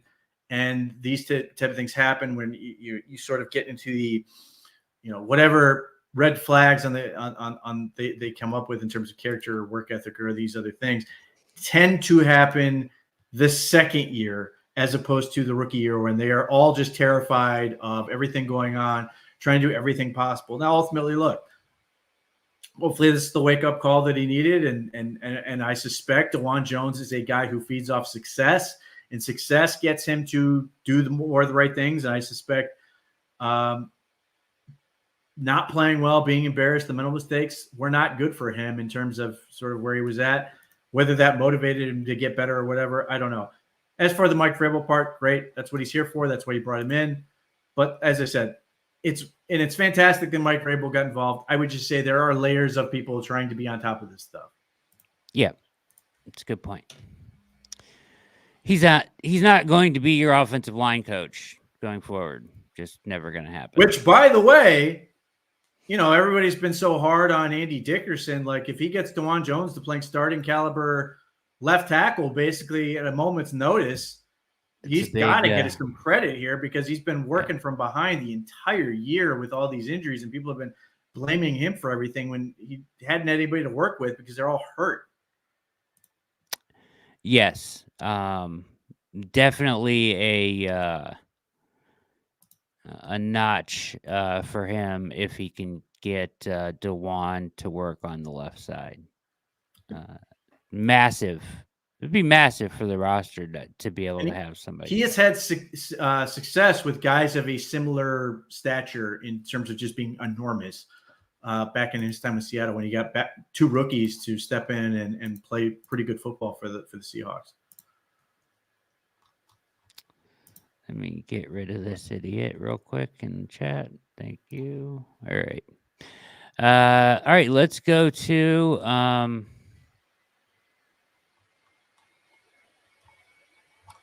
the next video, also UCSS, but this is about Winston and his if he is can be a long-term answer for the Browns.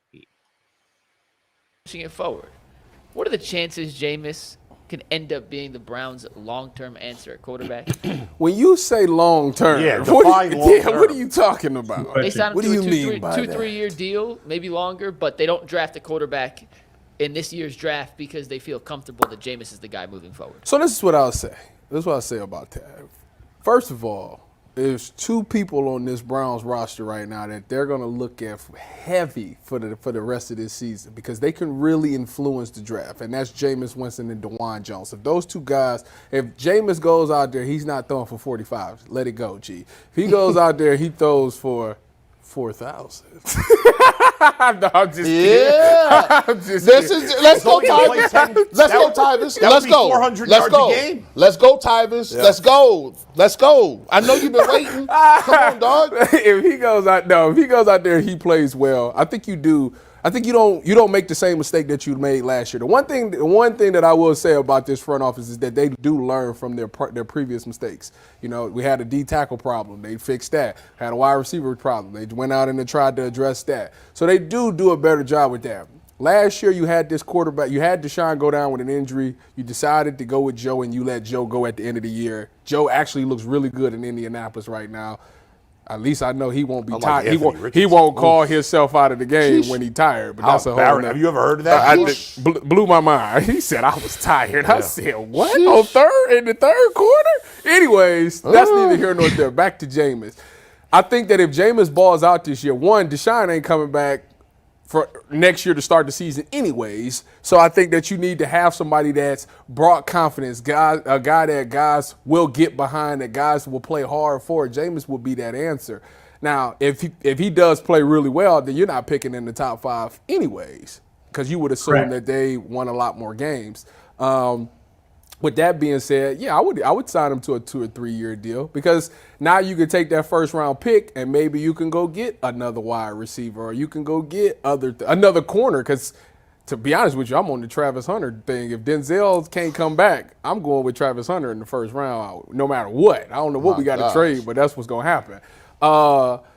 But I think that would be really good. And like I say, Jameis to me, did he play perfect? No. He has some plays out there. But, you know, so did Joe Flacco. Everybody loved Joe Flacco. It's not like he didn't throw picks. He just threw more touchdowns than picks. And Jameis to me does the exact same thing. I have to see it obviously over a more period of time because I'm not going to ignore the fact that Baltimore was 32nd in defense and they were without their starting 2 corners. Can't ignore that fact. But I did like what I seen from Jameis. He got that ball out his hand before receivers was out to break. He put a lot of them passes on the money. You could see the chemistry was there. Guys ran harder routes. And he is not scared to take the shot. And like I said, for them to call that play to Tilman at the end of the game with the game on the line, like 2nd and 15 as a DB, I'm thinking, all right, they're trying to get like 5, 6, 7 yards to make it 3rd and manageable. I wouldn't have thought they would have threw a touchdown. And the fact that they did that, like, that shows me that Jameis got a lot of confidence in his guys. And I think that's something that these receivers lost with Deshaun. I think they lost confidence in themselves. You know, Jason sat up here and said they got the worst separation in the league. And you start hearing stuff like that. And it's like, why can't I get the ball? Like, am I not open? Maybe I ain't running these routes good. Maybe I ain't that good. But then you get a guy like Jameis out there that's throwing guys open and getting the ball to you, like, man, okay. So now you get the confidence back, and now you see guys start to take off. So it would be hard for me to go away from that. Like, even if after this season's over, if these receiving core does look really well, like, it's hard for me to go get another quarterback to replace that because you're taking the guy away that brought confidence back, not just in the receivers, but the rest of this team. And people in the locker room are going to be like, you already did that with Joe Flacco. You cannot do that again with Jameis Winston. I love the Tyvis. You know, we don't want to be an organization that is always learning but never coming into the knowledge of.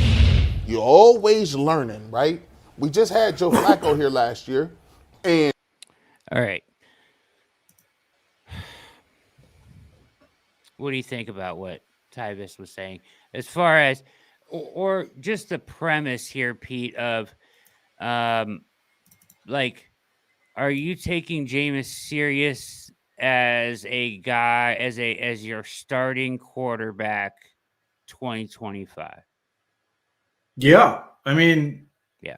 Whether it's Jameis Winston or somebody else, the Browns are going to have a veteran quarterback in here. They just are. That's how the Browns operate. That free agency happens before the draft. They are not going to wait until the draft to get a quarterback. They will sign somebody.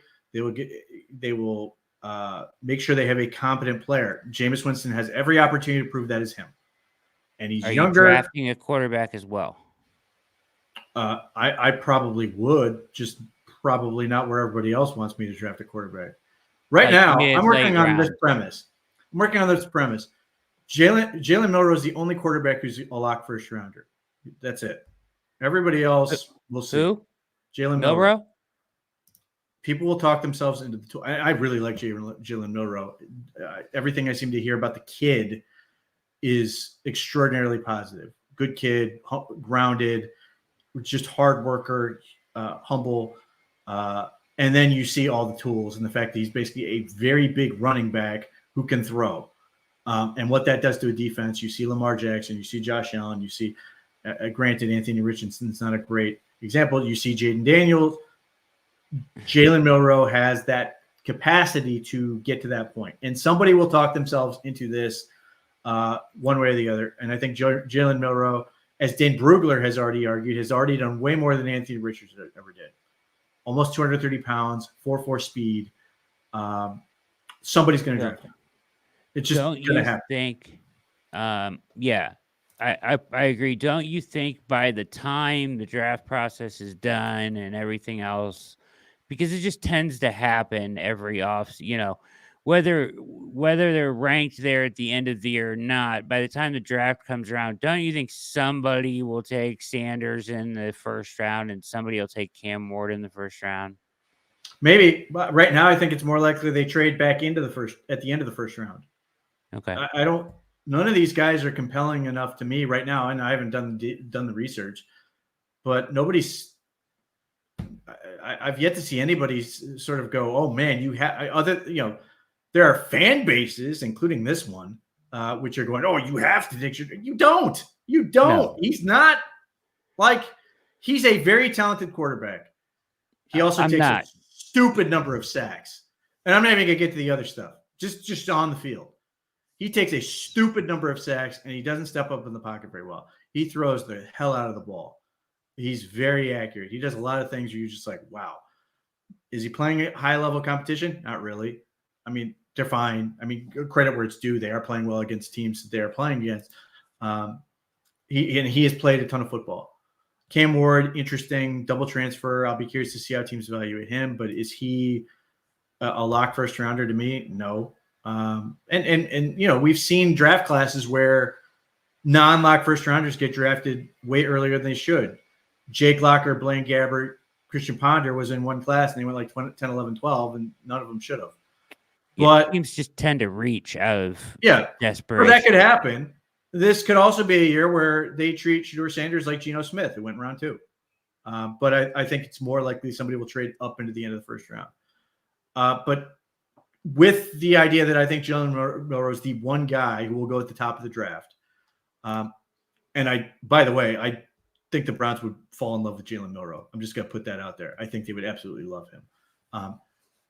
But I subscribe to the notion if Jameis Winston is good enough to earn that veteran deal, then they're not going to be in the top 5 picks. They're going to be no. And they could be much lower, to me how it goes. I mean, they won one game and now they're at 8th pick. So they could drop a ton before that happens. And I would still probably look to draft somebody in the middle rounds and just keep rotating that. Again, I've said this all along. Veteran, DTR, rookie. It doesn't mean you need to get them early. Just that's what I would likely do. So and here again, like I said, free agency comes first. So you are going to knock that part out first. You are at least going to get your Sam Darnold, Justin Fields, Russell Wilson, or what the Browns might get in Jameis Winston. That is going to happen because they'd be silly not to. They've already learned that lesson. So I'm not going to rule that out. As far as how many years that Jameis Winston deal looks like, I doubt it's very many because, again, I think they look at him to be a bridge quarterback as opposed to a long-term answer. But you could see him play the whole 2025 season. Maybe they draft a kid in the round 4. Unless DTR is going to come up and take him, and I wouldn't rule that possibility out, then you're going to be rolling with Winston for the whole year. And the Browns can build around the team and build it up and play competitive football and fight for a playoff spot.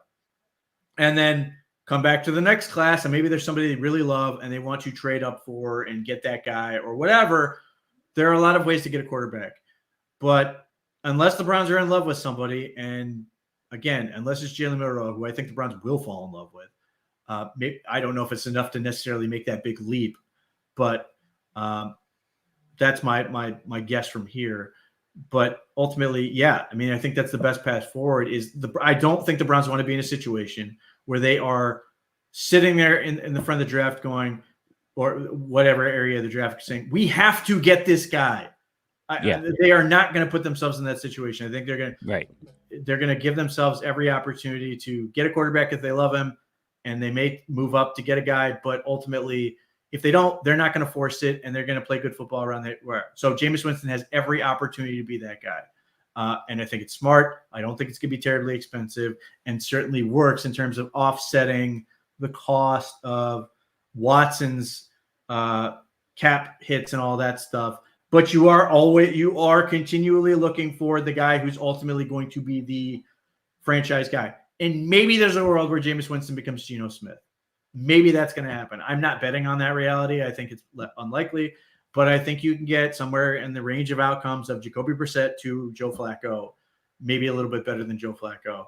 And you can win football games with that, and then work to find your guy in a way that is a little bit more along the lines of what the Kansas City Chiefs did, where you had an Alex Smith type and you said, hey, we really love this guy. We're going to go up and get him, but we are not going to put ourselves in a situation where we have to have this guy and we're going to have to overextend to get him and all this other stuff.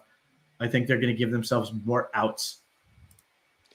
And then when you find the guy that you love, you go, right? Again. Yeah. Right? And at that point, that's you make your move. Which they did once already. So they'll hopefully get the second shot at it. Now, this time it's going to be, somebody in the draft. There's something do you believe that there is a stylistic box that you put Stefanski in at all? No. And that's why I'm telling you, I think they will fall in love with Jalen Milroe. Just in terms of skill set and talent, all this other crap. But they've had every type of quarterback. Kevin Stefanski had Case Keenum, who was a short, when he was a quarterback's coach, mobile, ran around, did some stuff. They had, obviously, Baker Mayfield. Was Kirk he Cousins mobile? Isn't winning. Who? Keenum wasn't really mobile, was he? He was a decent little mover. Wasn't like a run around and Harkin did it back there, but he could move a little bit. Had Kirk Cousins, who can't move at all. Had Baker Mayfield, who had a decent amount of mobility, not a burner by any stretch, but obviously they did a lot of play action, rolling him out type stuff. They've had Jacoby Brissett, not mobile. I mean, has mobility, but doesn't really play mobile. Had Deshaun Watson, which is a disaster.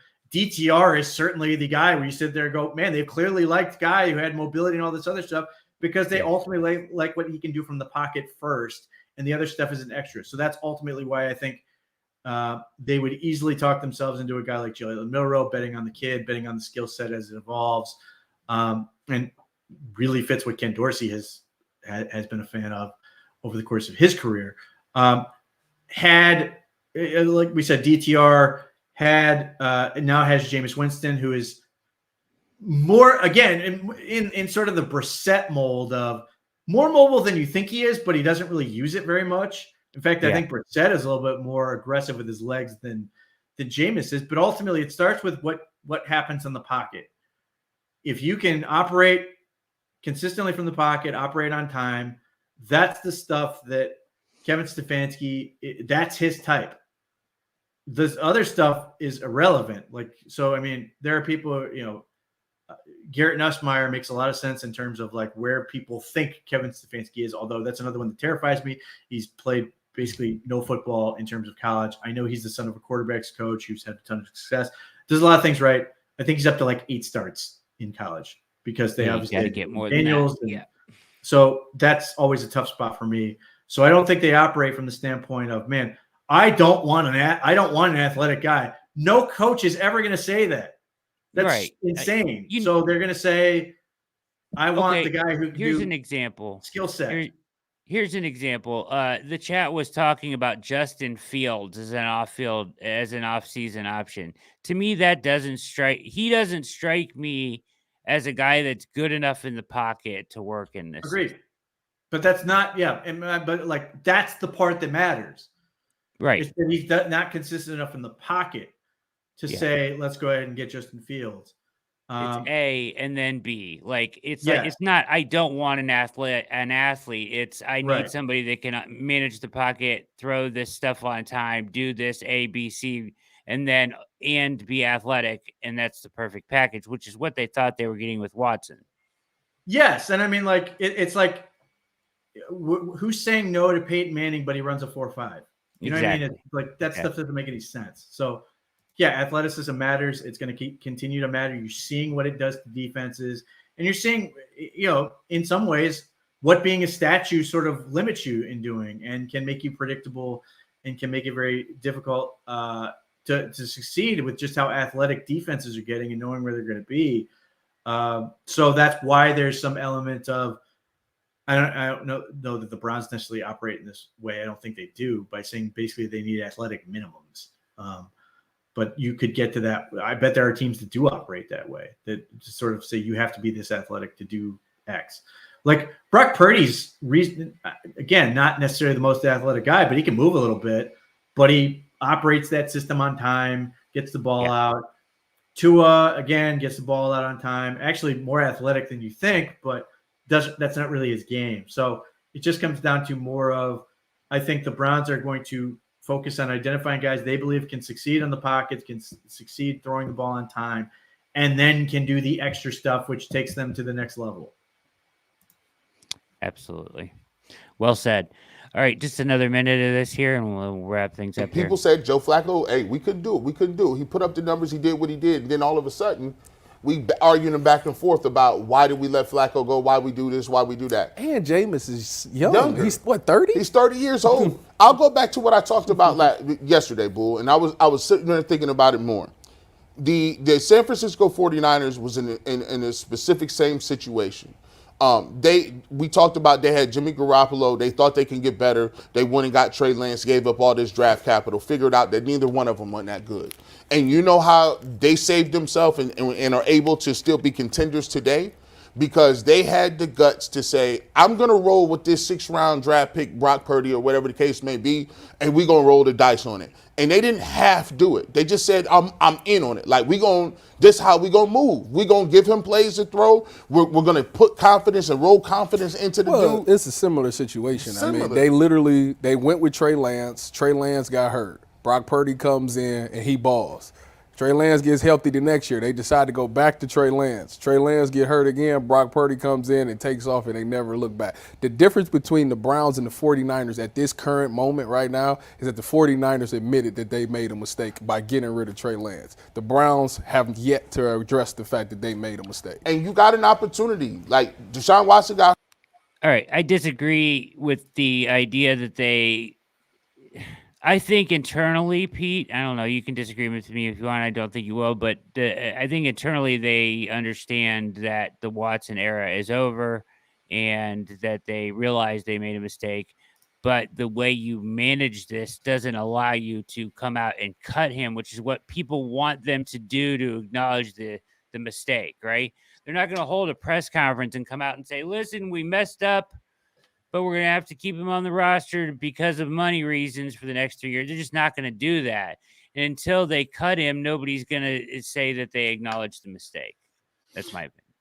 Yeah, I think their actions are going to dictate that Deshaun Watson's done. Again, Yes. if they resign, it may not look that way based on the first year. If I lay out the scenario of they re-sign Jameis Winston, who played well enough, and they draft a kid in like the third round, there are probably people that go, well, they haven't ruled out Jameis Winston. Yes, they have. Or they haven't ruled out Deshaun Watson. Yes, they have. They've moved on. It's over. He's never going to play for this team again. The optics are horrendous. In addition to the fact he just can't play. Correct. Yeah. Let's even ignoring all the PR that would come with this. He cannot play. He's just, it's not going to happen. So, and if obviously if they were to pick a quarterback, let's say they were to draft Jalen Milroe, obviously that would send a very clear signal that it's over. But like, I think if Jameis Winston plays well and they re-sign him, it's over. If he sort of, ends up being sort of looking more like a backup and they go out and get another veteran, let's say Kirk Cousins available, not my favorite choice, but just as an example that might be out there, that would signal that Deshaun Watson is done. But rest assured, he's done. There's just no scenario where he's going to come back. I think the rehab is going to take longer than anyone else does, given his style, given the leg he hurt and everything else. There's not much incentive for him or the Browns for him to work super hard to get back because he knows what's coming, which is him sitting there at third string where he can, as opposed to just sitting there hurt and going, I can't play. He doesn't have to be around at that point. Not that I think he'd be fine in terms of his teammates. I just think it's the public specter of people just being there to just sort of laugh at him that he's in this position. I don't think he or the Browns want that. So they're going to do what they're going to do in terms of the plan. It's just a question of what is the best path forward for them. Right now, it is Jameis plays really well. They get back into being competitive.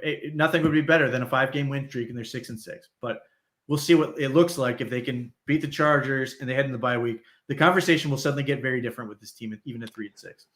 And if he's able to do that, re-sign him, great. At that point now it's, let's see what we like in terms of draft picks or whatever, and see if we can find a guy that's ultimately going to be the answer. DTR, rookie, some other team's guy they gave up on that the Browns like, whatever. But they are going to continue to look and look and look until they find that guy. But I think they have now figured out, which should have been the case all along, that the Browns are good enough in terms of an organization, in terms of the way they build their roster, they can get a competent veteran and compete while they're looking, and they don't necessarily have to rush. And granted, I understand the impulse of the guy is there. We don't know how many opportunities there we're going to be to get this guy. We want to get him and pull the trigger. Sure.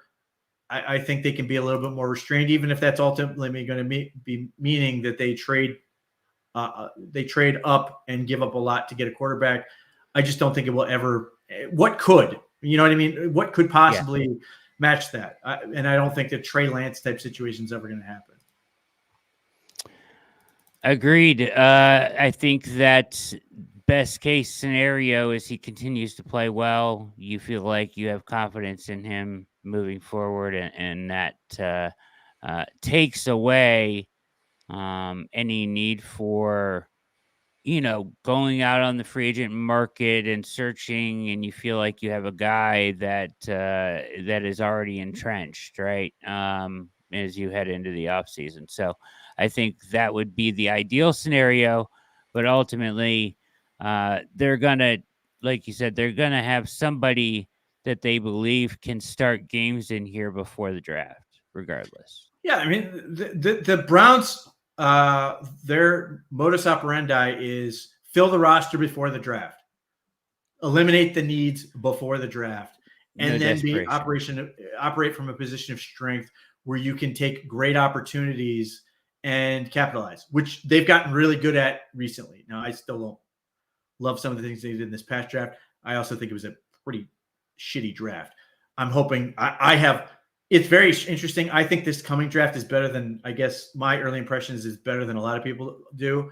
But I think it's going to give it a lot of opportunities. Like, obviously, the Browns are running this spread system right now, but like Ken Dorsey came from a place where you could run 2 tight ends.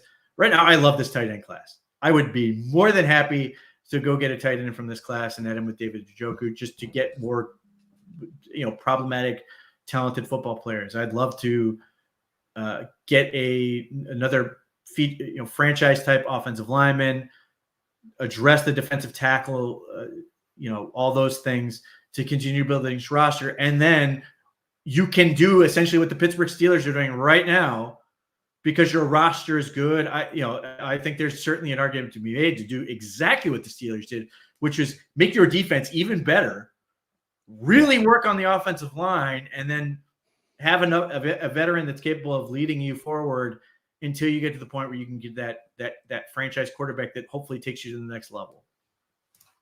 Absolutely. Makes a lot of sense. Well said. All right, folks, this has been another edition of the React. Make sure you hit like and subscribe, on your way in or out. We appreciate all of your participation in the chat tonight. You guys are fantastic. Any parting words tonight, Pete, before we get out of here? Yeah, subscribe to the newsletter. Obviously, subscribe to the OBR. Again, if you want to read what my stuff on what I wrote about the 2023 draft, and if you're interested, I actually did a podcast, and I think I wrote about this. I said this right when the draft was over, that I thought this was going to be a really good draft for all the reasons I sort of lay out here. Now we've just got more evidence. Obviously, the forum stuff, the premium access in terms of being able to ask questions to the insiders, but there's plenty of good content coming out. I would just note that while other places have gone doing this roller coaster thing, we've sort of stayed relatively in the middle and just, called it as it is. Good things are good, bad things are bad. And hopefully, for most people, that's the type of stuff they want to read, that yes, things have been awful and there were still good things going on defensively. Now things are great, but that doesn't mean suddenly everything is great and it's always going to be, it's just going to be phenomenal from here. Beating the Ravens was a great win, but there were some problems in that game that they've got to address. We never sort of did the whole, the season's over nonsense. No. We just sort of saw what's going on and tell you what we think. Absolutely. Well said. Appreciate you all. I will put that link, is in for the newsletter is in the description below, as is the link to the OBR. Make sure you read Pete and everybody else over at the OBR. Thank you all for tuning in. You guys are great. We appreciate your contribution to the show. It wouldn't be the same without you. So thank you. Hit like, hit subscribe on your way out. This has been another edition of The React on the OBR streaming network. For Pete Smith, my name is Brad Ward. We are out.